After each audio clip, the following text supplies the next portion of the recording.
the EFCC recently released a statement stating that soon it will reopen corruption cases of ex-governors, some of whom are now in the Senate for prosecution. Now let's see some of the ex-governors who are now serving senators who have corruption cases to answer. Over 15 ex-governors won Senate seats in the 2015 general election, with many of them having cases of corruption ranging from misappropriation of public funds to money laundering hanging over their necks. Here are some former governors who are now serving senators with corruption cases to answer. Now we have Bukola Saraki, former governor of Kwara State, was accused of fraud and money laundering in 2014 and currently has a case of false assets declaration hanging over his neck, and he is the Senate president. And Godswill Akpabio, a former governor of Akwa Ibom State, widely known as Uncommon Governor when he held sway in the state for 8 years, is being investigated for corruption. He was invited twice by the EFCC in 2015 over allegation of 108 billion naira fraud. And the former governor of Abia State, Theodore Orji, was allegedly linked to the withdrawal of 5.6 billion naira in cash from the state's accounts in a commercial bank against the regulation of the Central Bank of Nigeria. He was arrested and detained by the EFCC for a period of time. Adamu Aliero, former governor of Kebbi State, is reportedly being investigated by the EFCC over a 10.2 billion naira fraud. Former Ebonyi State Governor Dr. Magu allegedly misappropriated close to 80 billion naira while in office as governor between 1999 and 2007. We also have Joshua Darie, former governor of Plateau State. He was arraigned by the EFCC in 2007 on a 23-count charge bordering on money laundering and other corruption charges. The EFCC accused Darie of diverting about 1.2 billion naira of the state's ecological funds. And former governor of Nasarawa State, Abdullahi Adamu, was arrested by the EFCC in 2010 for alleged embezzlement of public funds to the tune of 15 billion naira.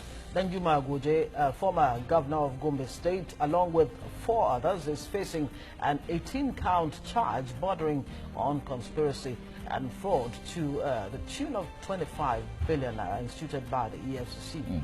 In Section 66, subsection 1, paragraph A of the 1999 Constitution bars certain categories of Nigerians from being members of the National Assembly. The Constitution says a person shall be unworthy to make laws for the country if he has been indicted for embezzlement or fraud by a judicial commission of inquiry or an administrative panel of inquiry or a tribunal set up under the Tribunals of Inquiry Act, Tribunals of Inquiry Law, or any other law by the federal or state government which has been accepted by the federal or state governments respectively.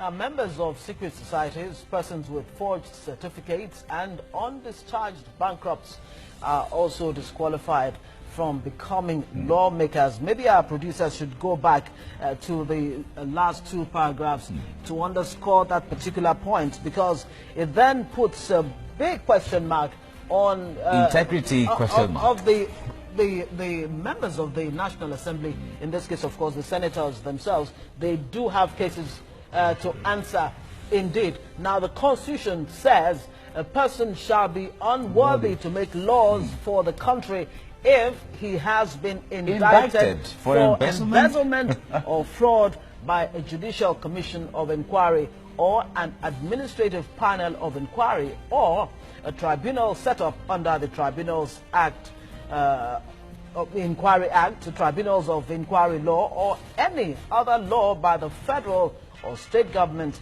which has been accepted by the federal or state governments respectively.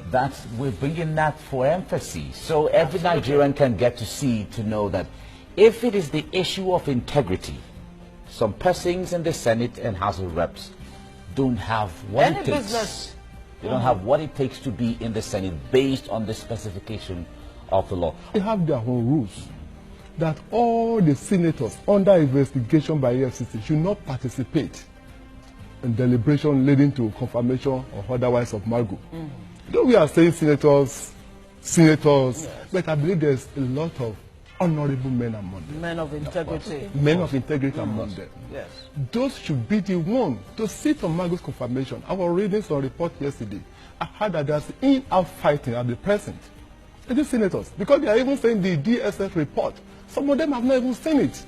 But you know what? Let's not even lose sight of the fact that all of these that we have reeled out, that you know, cases against this men, they're still allegations. They really not necessarily have been proved in the law court. So we need to underscore that. Yes, I was careful to call them still allegations. Look, the section of the Constitution we just read, say indictment.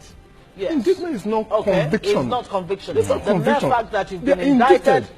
means you have... This underscores the need for agencies of government to carry out their function effectively. Yeah. Now, you ask me, how did they pass through screening? By INEC. All these senators. When these indictments have been there hanging on their necks. 2, 3 years, 4, 5 years. Before they contested the election, how did they pass through screening from INEC?